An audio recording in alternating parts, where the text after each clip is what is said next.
Hello and welcome to From Dial Square to Where with me and Chappers. How are you, Chappers? Aye, aye. How you doing? All right. All right, matey. Yeah. Yeah, I'm just reeling from finding out about the stream that I did just now with the Arsene Wenger interview not having any sound, which I am completely baffled by. Yeah. It's a real shame, but I'm going It to was a see bit whether baffling I for can do me, but something with it. but that's all right. I mean, I assume that you managed to get a good listen to it as well, did you? Yeah, I mean, what a guy. I mean, you can't help just feeling really sorry for him. I don't know. He's just. I think he's just lost. I don't know. It's just like he's lost part of himself, having What? Not since he managing. left the club. I mean, Yeah. he lost his. Not only did the Arsenal relationship end literally like that, Yeah. but he also lost his brother and his sister within 6 months of each other as well. Oh, really? Yeah, it's Oh, was horrible. that straight after the Arsenal when he left Arsenal as well? Well, Or, I don't know. He didn't give an exact time schedule, right. but it's since he left. So you can't help but feel really sorry for the guy. Well, certainly And within the last couple of years, isn't it? So, yeah, I mean, yeah, that's still a very small time frame for a lot of those. Because I mean, obviously people have jobs. They go into jobs. They come out of jobs. But with him, being in the job so long, and being so connected to it as well, one expects that that's really almost like a triple grief, isn't it? One would imagine that he was in a pretty bad place at that point. yeah, absolutely, he must have been. And but yeah, anyone that tuned in to watch that live stream, I can only sincerely apologise. I don't know why the sound wasn't coming through. It was loud and clear on my end. I had the speaker set up and everything, and I will try and see if I can get it re-uploaded as best I possibly can. So you have to leave it with me, and I do apologise for anyone that couldn't hear anything. But we're So here what today. was your takeaway from that then, Andrew? I mean, what would you say that you kind of perhaps didn't know about Wenger before that you kind of learned Well, the main thing by that I listening to got the out of content? it today was that the when we had moved into the new stadium, the banks actually set our financial fair play for us Oh, right. because of the loans and all that, and repaying the obviously the debt that we accrued, and we could not have more than 50% of our income going out to wages. Oh, really? Yeah. So And this is why I guess this is partly why Project Youth came about, is it? Or yeah, that's why we went into that frugal period of Arsene Wenger's tenure, and yeah, I had no idea about that, and that it was before financial fair play actually came in, for everyone. So we were very restricted on the amount of wages we could pay out, and hence why we had to make a lot of sales. And we went from selling, as he said, 30 something players yeah, to 23, 24 year old players. And he yeah. had to Wow. work with that, and on much lesser wages than everyone else in the league could pay. Well, I mean, a couple of really, really quite high profile. Well, a few really, really high profile transfers within that as well, wasn't there? And Yeah. actually, it's it's a funny thing because I think Arsenal for quite a long time, weren't they? They were lauded for the fact that they had like a very definitive wage structure, Mm. and they wouldn't kind of break that wage structure, for any particular player. And I think actually when that would have been when maybe Özil signed or when Sanchez signed, perhaps, that actually there were signs that, all right, okay, all of a sudden, actually, that structure doesn't really exist anymore. So, but it's funny, isn't it? Because like I said, they were lauded for having this wage structure, but actually, as it turns out, their hands were tied and they weren't able to actually pay a large wage to any kind of player. So yeah, interesting. Yeah, no, it certainly was. And another thing was that after a defeat, I mean this has been in both of the interviews. After a defeat, he would regularly throw up. I did see that. Yeah, which is mad. He also said that about interesting things about how he likes all his footballers to be able to play basketball as well because of the body movement and the way it gets your positioning, your upper strength, your jumping, your coordination. And he said a lot of the stupid actual words he said, a lot of the stupid handballs you get nowadays is because people can't jump in a coordinated way. And they're just they're just all over the place. So he said that if everyone could play basketball, then you'd have words to the effect of, if everyone could play basketball, you wouldn't have anywhere near the amount of handballs that you get nowadays as well. And he said you can learn from rugby in the way that in rugby, if you don't perform as a team, you're dead. Whereby in lots of football teams, they play in a lot more individualistic way. So he said football teams can learn an awful lot from rugby as well, which is quite interesting. Yeah, well, I saw a picture of Marcus Rashford with a rugby ball actually in the newspaper the other day. So perhaps they've been integrating that within the England training. Who knows? There is a match on tonight, I believe. Do you care? No, I got no interest whatsoever. Denmark, isn't it? I think I was going to say I don't even know who we're playing, but yeah. No, not interested in the slightest, unfortunately. But I mean, I suppose you've got the likes of Ainsley and you've got the likes of Bukayo Saka. They're in the squad, aren't they? Well, Bukayo Saka wasn't even on the bench in the last game. No, I know. Belgium. I don't know who the squad is today, who's playing or whatever. I haven't looked, to be perfectly honest. But yeah, he mentioned about Mesut Ozil as well, and said that it's a complete waste, that he would still have an awful lot to offer the team. Yeah. And doesn't know what's going on as to why he's not playing, but he said it's a shame and it's a big waste of his talent that he's not. You know what? I'm not. It is a conversation that not only you and I have had many times, but we've also had with several other Arsenal fans, and it's happened on several other podcasts. But boring as hell. But I mean, where do we go from here, man? Where do we go? He's not going to play for Arsenal again, is he? Let's face it. But he pointed out that you can't ever say he's not going to play again, because in the 2016-2017 season, Per Mertesacker played in the FA Cup final to make his first appearance of that season. He hadn't played at all. He says he can't rule it out. But I don't think he's going to be named in the Premier League squad, personally. No, I can't see it happening either, unfortunately. I mean, I don't know. I want the whole circus to go away. I was actually reminded just the other day by a video of, I mean, look, they always pick the best bits, don't they? But a video of Ozil, and I think Ozil retweeted it as well, Ozil under Arteta.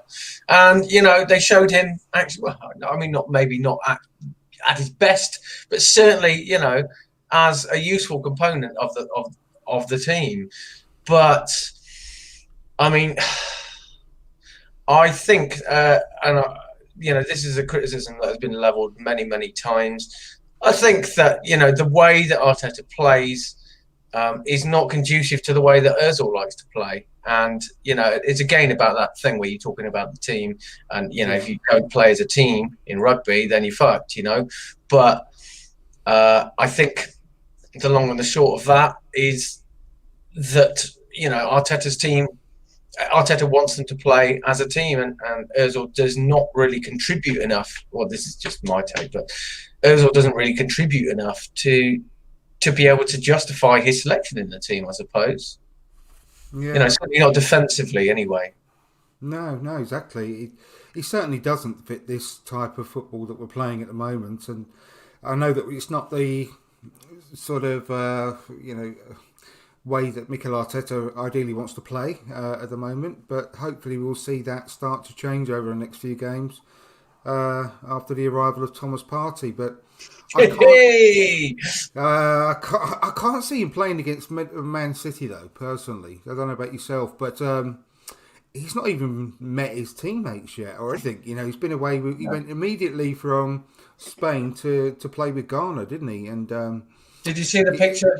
Did you see the picture of him with the Arsenal shirt on his back? So it was a picture of him from behind, and it had his number and Thomas written on the back, and then he was wrapped. So just on his bottoms, he was wrapped on his bottom half. He was on his bottoms. He has just the one bottom. I'm pretty sure.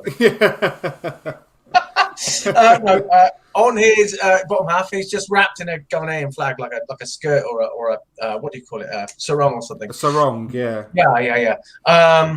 And it was just like, just like a little reminder. Oh yeah, he's coming. He's on the way.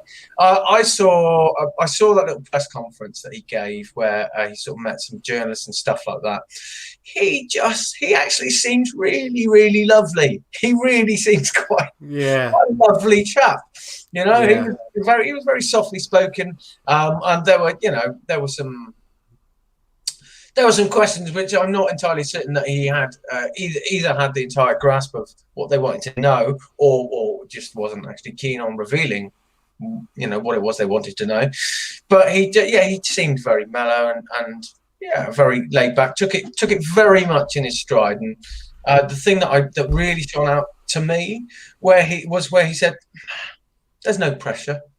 There's no pressure. Yeah. I don't feel any pressure." And I thought, well, if having just been a player whose release clause has been met for a not unsubstantial sum, possibly one of the biggest dramas of the transfer window, for him to come back with something like that is quite nice and reassuring, I think. He says, I'm a midfielder. I play in the midfield. Everyone knows that that's where I play, but I'll play anywhere as long as I'm helping out the team. He said all the right things for me. He's what was I going to say here? No, it's completely gone. But yes, he said all the right things for me. No, absolutely. I'm very excited about. Oh yeah, so I'm very excited about him being in the team. I'm not sure that he's going to be in versus Man City. I think there'll probably be a bit of a meltdown on Twitter. All of these things, but we have to wait and see. He says he's ready, but it's up to the manager, isn't it? Yeah, well, that's the benefit of buying a 27-year-old, with a lot of experience under his belt, and he's only in the midst of his prime. I think it's an ideal age for someone to come in and make that instant transformation that we're all hoping for and confident of. So, you can't beat that, really, can you? You can't beat that, buying a ready-made player who and you're comfortable and you're confident in dropping him straight into the team. But I think it might be a game too early for him, though, personally, at the weekend. Might be surprised. Might be on the bench. He might be on the bench, but he's not going to have had any training sessions, really, at all. He's not going to have met everyone around the club and his teammates, and it's just a bit much to ask, I think. Apparently he has met. He certainly mentioned that he'd spoken to Lacazette and Aubameyang. I don't know if that was in person or they did say something about him meeting his teammates. But he has at least spoken to Lacazette and Aubameyang. That's what I know. I wouldn't be surprised that we would get Ceballos and Xhaka in the midfield, perhaps also Ceballos and El Neni in the midfield just for this match. KDB is a doubt from what I hear. He went off against England, didn't he? Jesus, I think, is a doubt, and obviously they haven't got Aguero too. No, exactly. I know. So it's just pretty decent as far as that's concerned. I just hope. I'm just going to actually have a quick look whilst we are live on air to Yeah. see if there's an update on Kieran Tierney as well. Oh God, yeah, that's going on. That is dragging on a bit, isn't it? Yeah. Well, let's see if there's any news on the Arsenal website.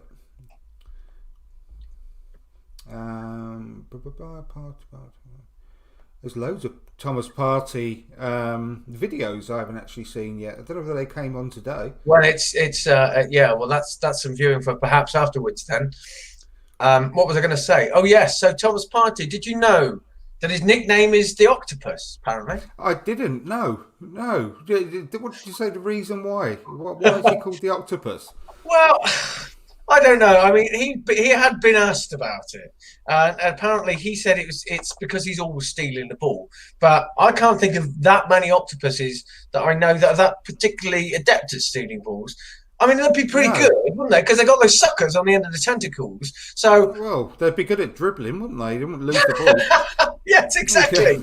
But you know, one would imagine that if they steal the ball, it sticks to the tentacle. They whip it away, pass it, make a pings a nice pass across the field to the wing back or the winger, sort of running onto it.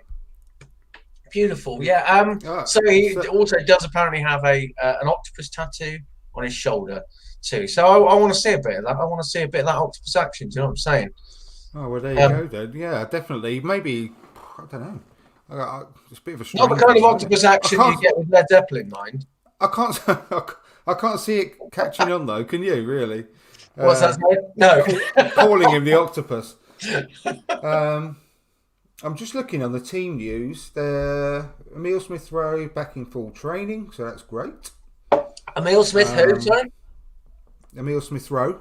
Oh, is this a player, an Arsenal player, Andrew? Yeah.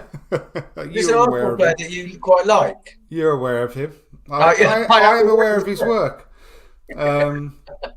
Skodran Mustafi now integrating into first team training sessions. Yes, I did know. Martinelli continuing daily strengthening and recovery program at London Colney, aiming to return to full training by the end of the calendar year. That's not changed. Pablo Marie looking to be back in full training in 2 weeks. Within the next 2 weeks. It's good news because we haven't got enough centre backs, have we? So. And Callum Chambers aiming to be back in full training with the squad after the October international break. Aha! Good. Now, well, I think that's good, isn't it? That's it. There's nothing on Kieran Tierney. No, I mean we've been very much in the dark about nothing. I can't see any news at all. What do you think? What's your opinion? Do you think? My opinion is that I honestly think that they haven't got a leg to stand on to stop him playing because he's continuously testing negative. Yeah. So I know that the Scottish League have got certain rules, but once he's released from Scotland, which last I heard, we were looking at bringing him back early. We were sending a car up there, I heard. Really? Yeah. Odin Wing style. Exactly, yeah. Oh no, I was just looking on the Arsblog website as well, but the last update on Tierney was 6 days ago. So yeah, the last I heard, we were sending a car up to bring him back. Yeah.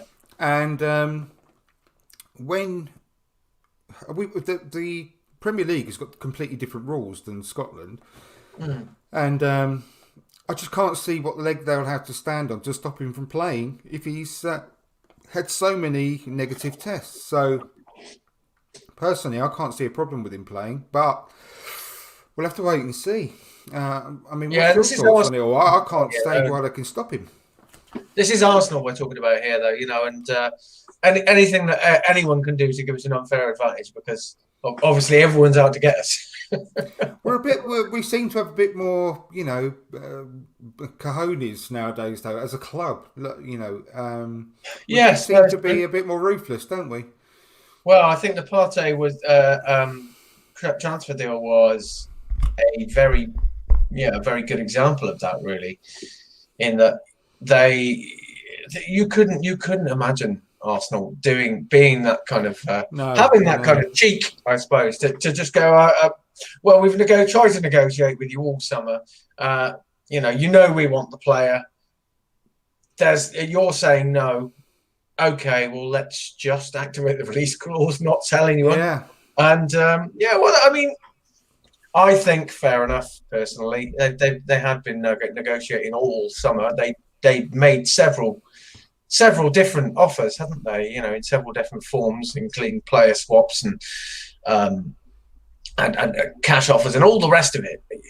And so, I think that eventually Atletico had perhaps forgotten that they had a release clause and that could be activated at any time, because they were pretty certain that Arsenal weren't going to trigger it. So I'm all in support of it. Apparently we can't ever do business with Atletico ever again.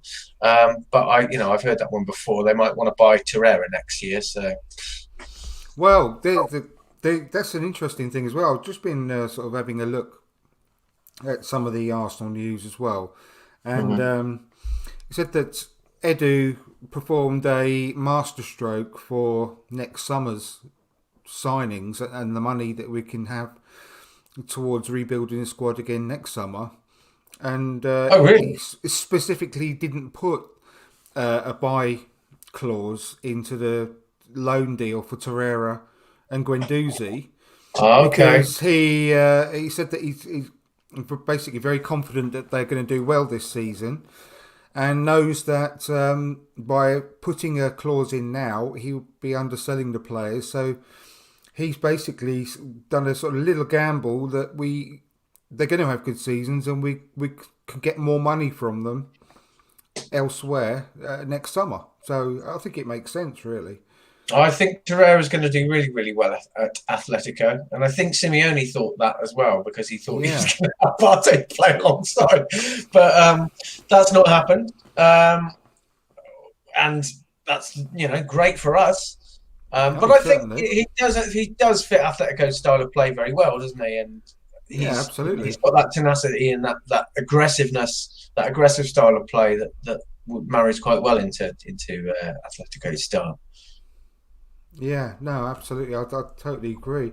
I'm just seeing this other story, and I'm just trying to get onto it now, but I'm trying to get rid of a stupid pop-up, which is really irritating. It says, I don't know if you've heard anything about this, but I've not literally seen this until now. Jose Mourinho labelling Mesut Ozil a coward gives Mikel Arteta something to think about. Have you heard that? I have not. I mean, it doesn't surprise me that Mourinho's labelled anyone anything. Yeah. Kind of his brand is kind of on brand for him, isn't it? So, but this is a new one upon me. Would you care to elucidate? Yeah. Mikel Arteta has been receiving advice from every Tom, Dick and Harry about how best to proceed with the Mesut Ozil situation in recent weeks. He's made his decision to freeze him out. He hasn't kicked a ball this season. Blah blah blah. Left out the Europa League squad. There's talk he can do the same in the Premier League.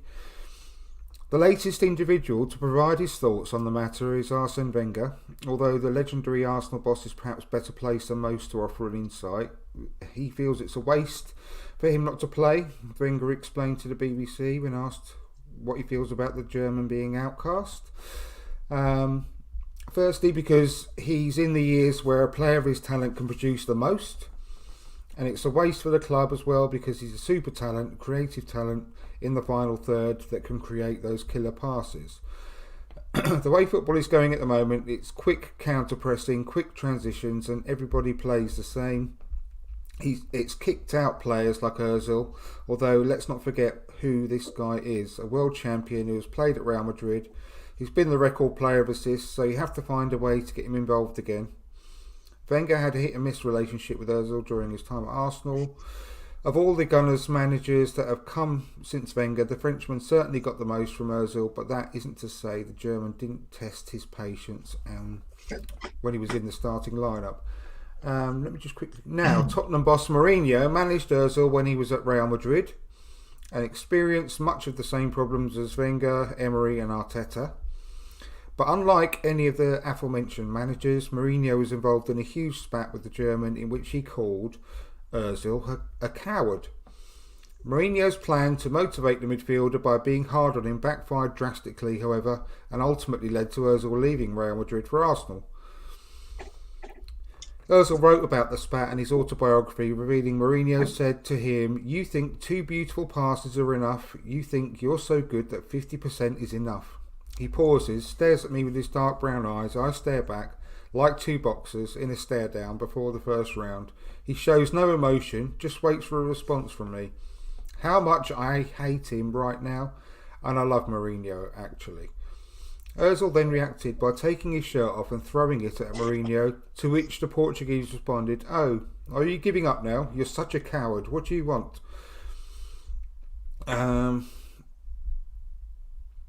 To creep under the beautiful warm shower, shampoo your hair, to be alone, or do you want to prove to your fellow players, the fans out there, and me, what you can do? Ozil continued, "I'm so pissed off, I'd like to throw my shoes at his head.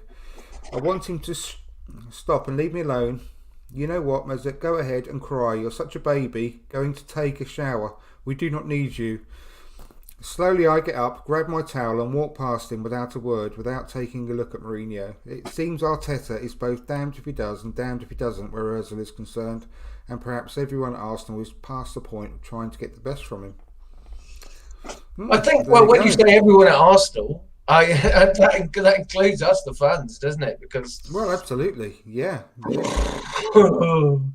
No, I'd not heard that story before. No, me either. There is one thing actually that I did agree with, and I did think, well, that's a fair thing to be said, really, and that was the thing about making sure that Ozil gets his hair nice in the shower. I'm glad you picked up on that little bit. I would be encouraging all of my players to make sure that definitely. Definitely. So, I mean, this thing about the project, big picture. Bigger picture, yes. Yeah, wow. Well, I mean, there's a lot of good stuff in there, actually. I don't know what to make of it, really. I don't think it's something that is going to go ahead in full, but I think a lot of what they're sort of projecting about helping, the obviously the EFL get more money, makes a lot of sense. I need to have a lot more into it personally, but from what I've heard, I don't understand why there is such a furore about it from the rest of the Premier League. I know that they're projecting going down to 18 teams. And that means that, obviously a couple of the teams are going to lose their status. But apart from that, I don't see what the major issue is, because although the Premier League is giving away a bigger portion of the TV money and all the income, there's going to be less teams to spread the rest out amongst in the Premier League, if you know what I mean, by losing 2. Yeah. So I think that should even out quite a chunk of that missing amount. I think it's about making sure that the right teams get it, isn't it? I mean, I get it personally. They're discussing it with the top 9, aren't they?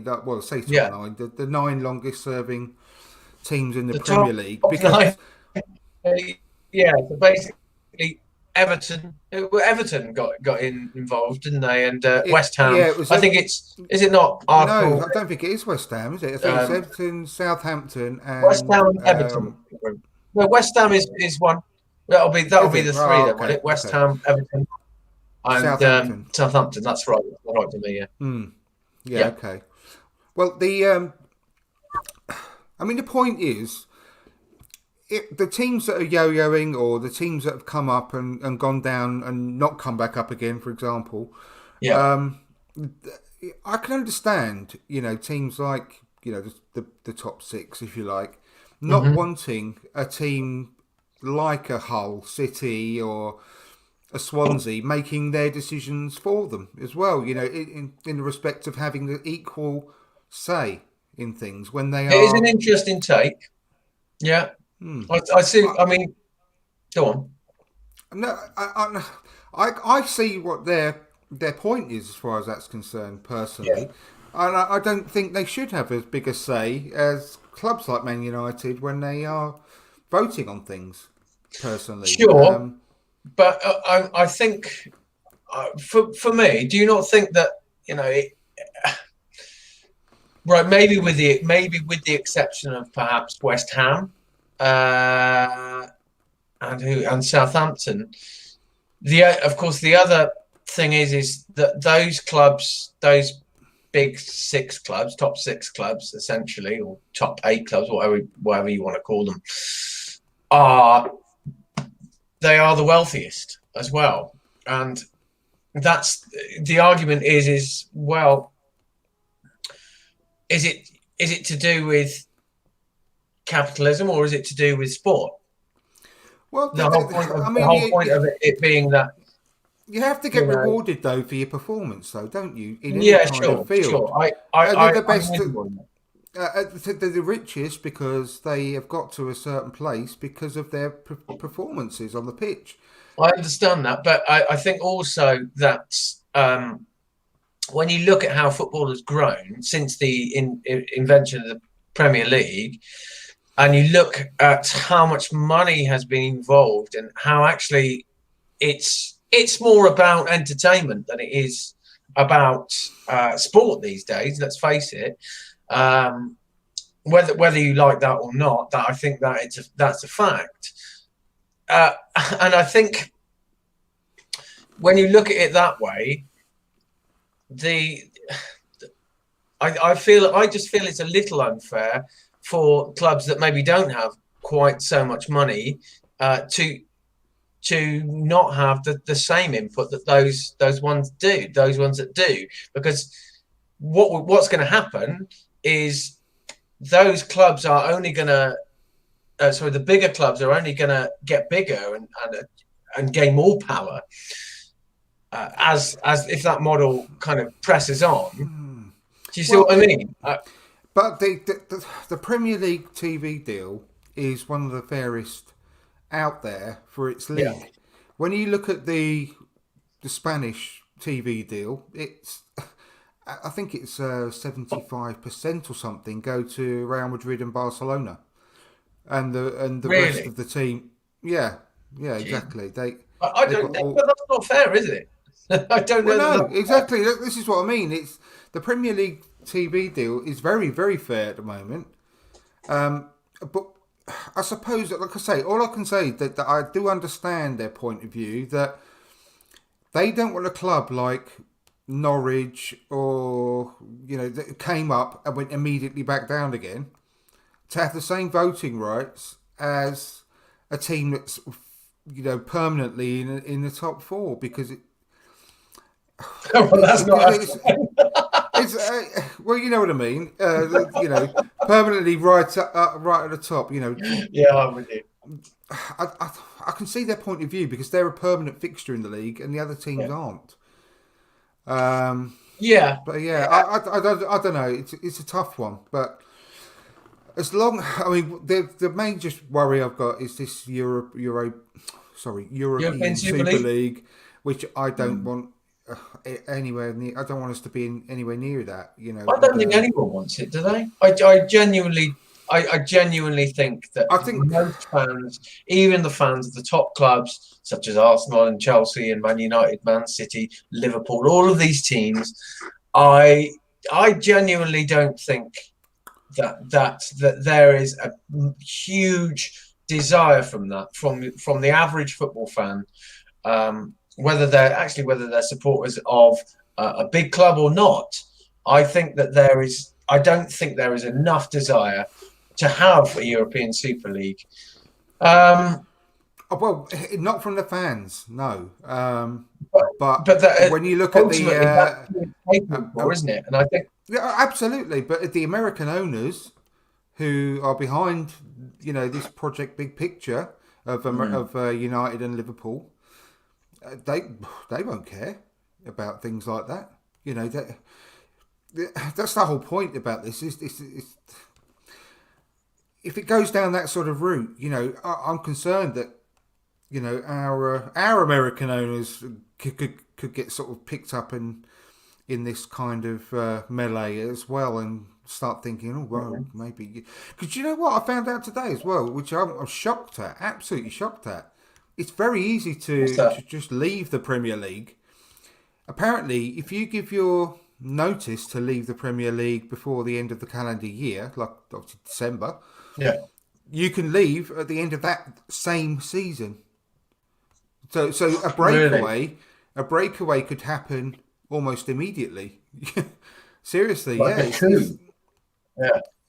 it's mad. I found that really hard to swallow, but it's fact.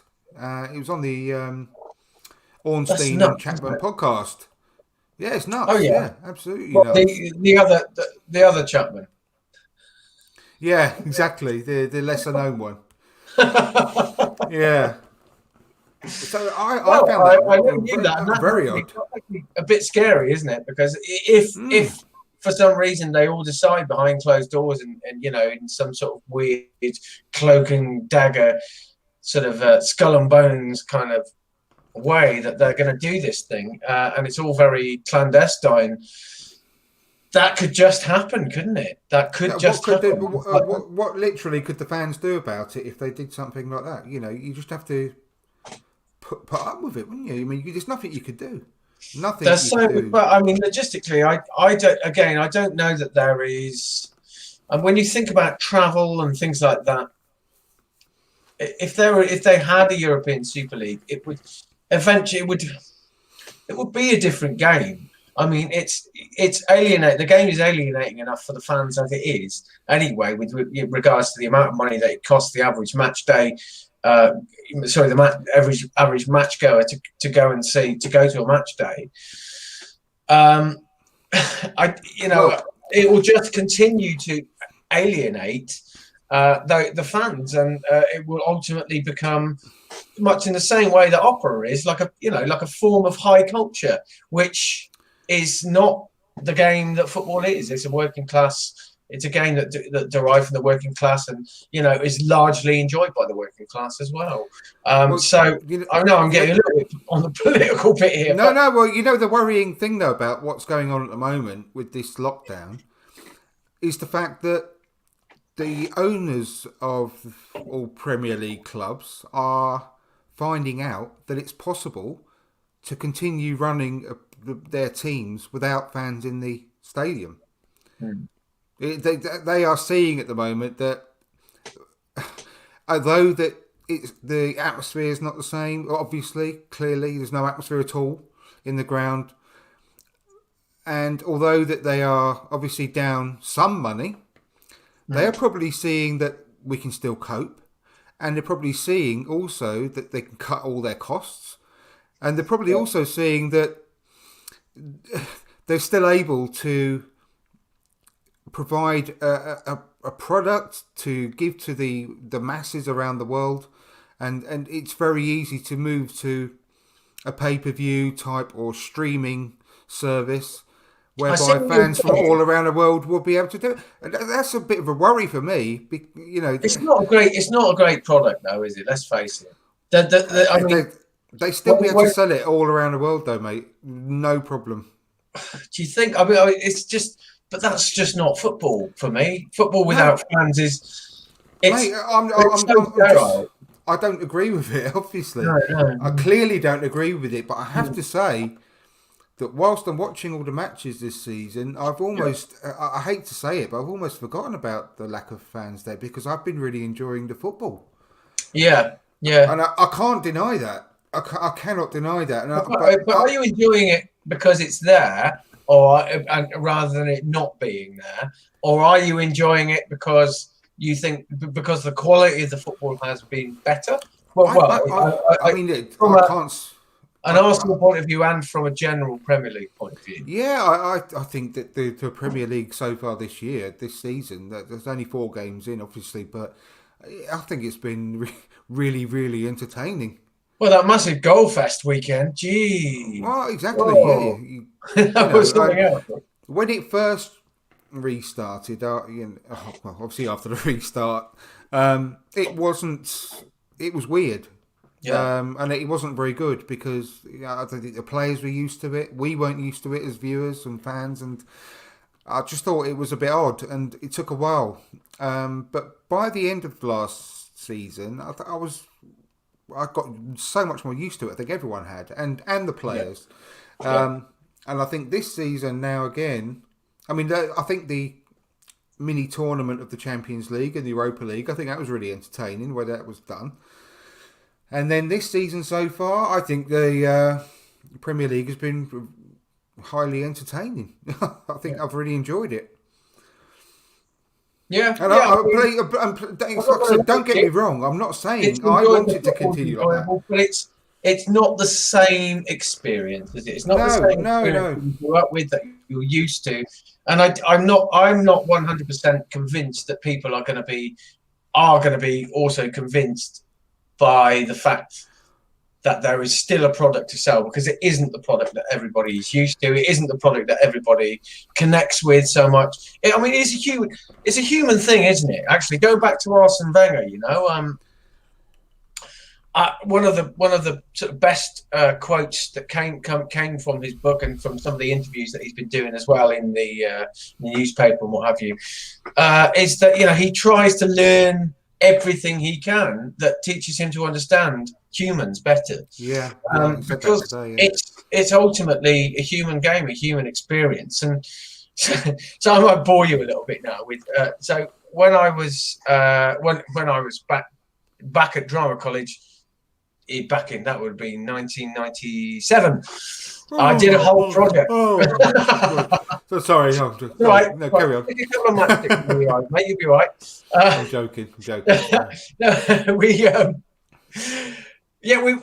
myself and my mate, we did a whole project, a contextual inquiry project. It's called Football versus Theatre, and it's kind of investigating the sort of cultural connections, if you like, between theatre and football. And we found out that they had so much in common. They were essentially almost the same thing, just put in different forms, and it could be argued that every cultural event, if you like, is it's the same thing but in different form. And the whole point of those events, of those experiences, is that it brings people together for a reason. So, I mean, back in the roots of theatre, I'll use theatre as an example. It was probably cavemen telling stories about what happened in the hunt that day. But the thing that was most important was that everyone was able to connect to it. And I think that, going back to my original point, because I have meandered somewhat, going back to my original point is, yes, it's there. Yes, it's a product and it's packaged in a certain way, in the way that it can only be packaged at the moment. But I think it is missing that connectivity, if you like, or that connection that people feel with the sport. Absolutely. And the culture behind it as well, You're not going to get me disagreeing with anything, about that at all. Yeah. My point is, and I totally agree with everything that you just said. My worry is that the owners of the clubs, who aren't born and bred and who aren't human and died in the wall as fans, won't care about that. Yeah. Like I said, they're getting by. They're still making a decent income. They have lost the atmosphere in the ground. However, they've lost also the how can I put it? The problem of having the fans in the crowd as well. And there's many, with regards to Or the external noise. yeah, and the threat of being fined if some of their fans chant racist abuse.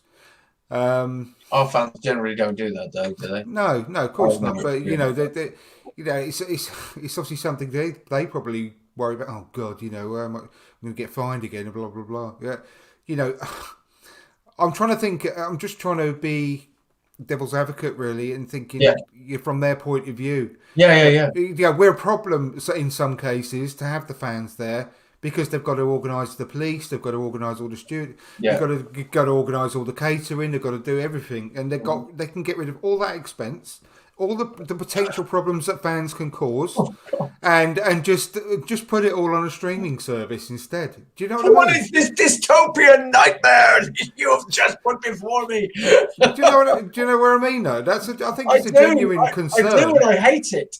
I know, I do as well. I do. Oh, oh man. So Well, I let's hope am. it never ever gets to that. And if it does, you and me, we shall march down there, Odem Wingy style, No, I mean, in the no. car What's his park, name? Michael. The one, that film, Falling Down. falling down. Michael Michael Douglas. Douglas. Yeah, we'll go down that style. Well, yes, we will have to assess exactly what that situation needs should it come to it. Yeah, I'm totally with you, man. Yes, Yeah, like to 100%. finish up against the wall. I Get didn't some say get some lit torches. that. Some whittled spears. Pitchfork, yeah, all that sort of stuff. Yeah, Load up the boot with some shooters, and yeah, away we go. an So angry yeah, mob.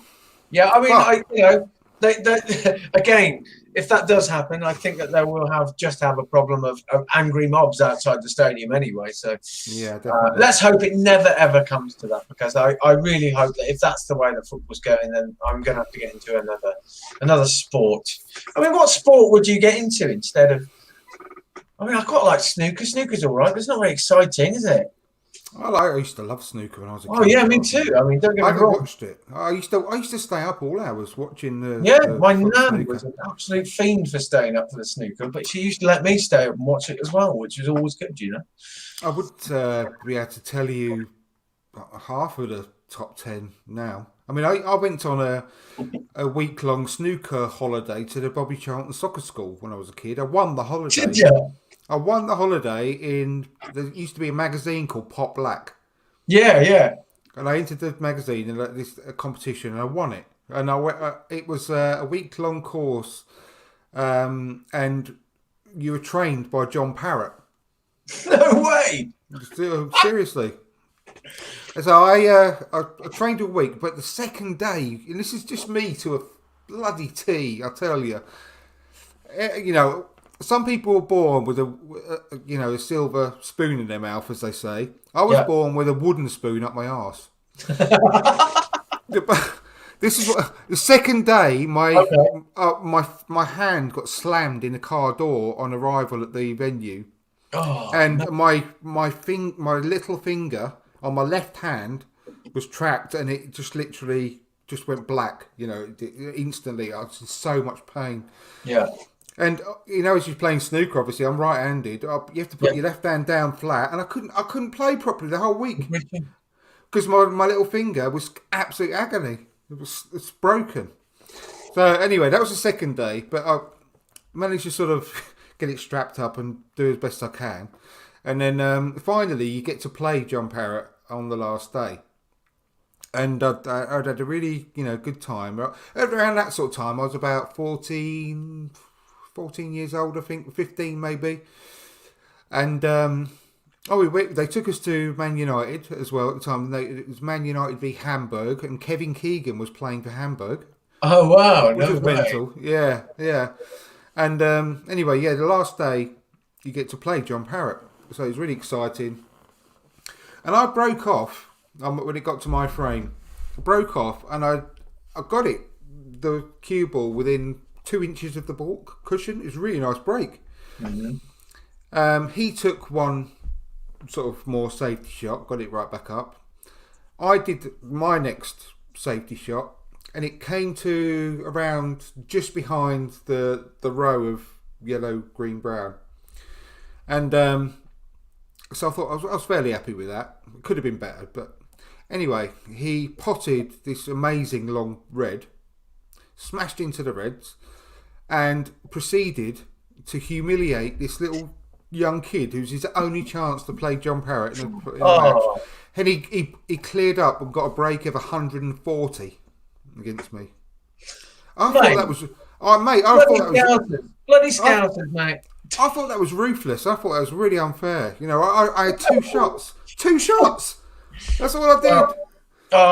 I think, you know, he was so impressed. He was so impressed with your break. He thought, well, if I give him anything else, mate, he's probably going to wipe the floor with me. So, but I was gutted. I was so gutted. But around that sort of time, I was regularly getting, say, 40 to 50 breaks. So I was quite. I was half decent, but I haven't played for years now. I played pool.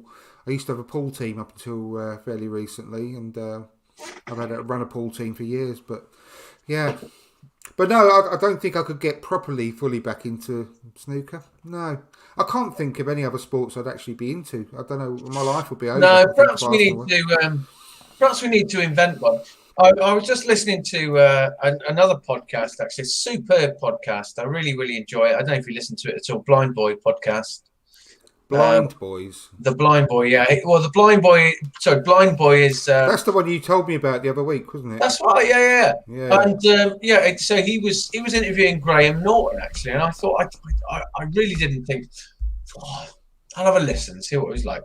It was so good. Such a really, really lovely and kind of. Graham Norton's such a lovely chap. Like, I really don't think you get the extent of what a nice fella he is from the telly, because you think it's, you know, from the chat show and stuff and all that kind of thing. It's kind of all put on and blah blah blah.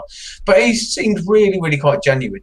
Anyway, so they were talking about this guy. And I feel really, it was just that the idea of inventing a sport, actually, that made me think about it. They were talking about this guy who, bless him, I think he went on Dragon's Den, and he'd invented this sport, and it was absolutely convinced that this sport was gonna, like, he was living out of his car, and you know, and basically had spent every penny that he'd had trying to get this sport off the ground, and he's still there on Dragon's Den. It's just like, oh, dude, now's time to let go. You know, you need to let go. I don't know what the sport was, but it's time to let go.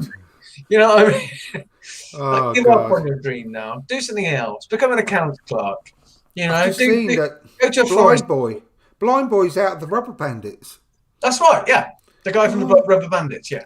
Oh, I love the Rubber Bandits. They're great, man. Yeah. Oh, mate, I love their crack. They're a good crack. I love their song "Spastic Hawk."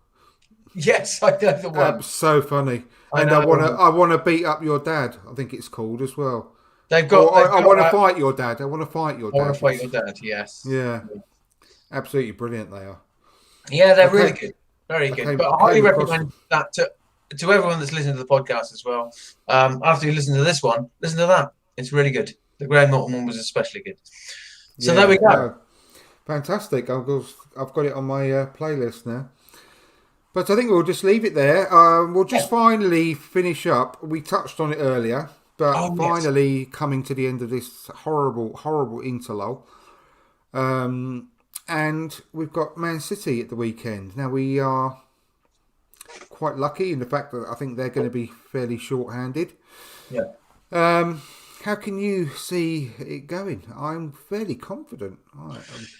If you'd have asked me this like 6 months ago, even 6 months ago, Arteta's been in charge 6 months now, hasn't he? Yeah. Yeah. If you'd have asked me 6 months ago, I would have been no. But I've got to say, I am very quietly confident that we could get something from the game. As you say, they're a bit short-handed. I don't think we'll play Partey. No, if we can get Tierney on the field, if we can, I think he'll probably play the old 3-4-3. I think that's been quite successful against the bigger clubs. So if we can get Tierney on the field, maybe Tierney Gabriel holding, or Tierney Louise holding, perhaps a combination a bit like that. Perhaps Ainsley on the left, Hector on the right.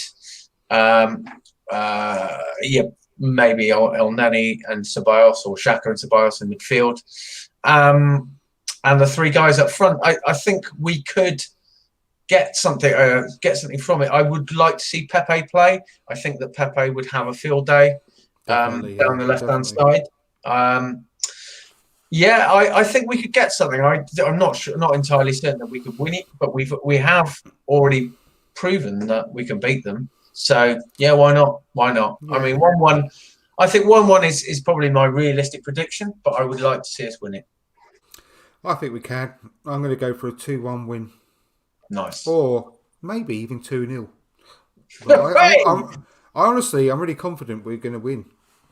I really am. I just hope that everyone comes back safe and sound from this stupid international break. And I really hope that Tierney can play. But if not, I think it could be Gabriel, Louise and Holding at the back, and Maitland-Niles on the left wing-back role. So I think we can cope. So yeah, I'm going for a win, definitely. Gabriel's a very special player, man, isn't he? He's really fit right on in there. Do you know what? I was on Richard's podcast on Thursday, and he made a good shout that he said that, because you always think that Gabriel could be the new Sol Campbell, and Partey can be the new Vieira, and missing. So it's a great window that we brought them both in, really strengthening the spine. But he said, to be fair, Gabriel reminds him more of Kolo Touré as a player. I think that's a good shout, actually. Yeah, I'm with you, absolutely, 100%. Really physical player. Yeah, good on the ball too. Great awareness. Yeah. Great player. Love it. Yeah, I can see that. Yeah, I think it's a good... Arsenal player of the month, eh? Yeah. Well, he's bound to be. They always are on the first. Yeah, I can see him just getting better and better. That's the great thing as well. How old is he now? 22, 23? I think he was 22 when we bought him. Yeah. So, yeah. Really, really good player. Really good. So, yeah, we'll leave it there. So, thank you to everyone watching. I just wanted to say, sorry, mate. Before we go, I always do feel a little bit bad, actually, because every time I'm on the podcast, I'm not wearing any of my Arsenal shirts. I just need to explain to anyone that is watching that my Arsenal shirts are in storage at the moment, but I should be getting them back within the week. So next time you see me, I will be wearing an Arsenal shirt. You got to pay the ransom. That's right, yeah.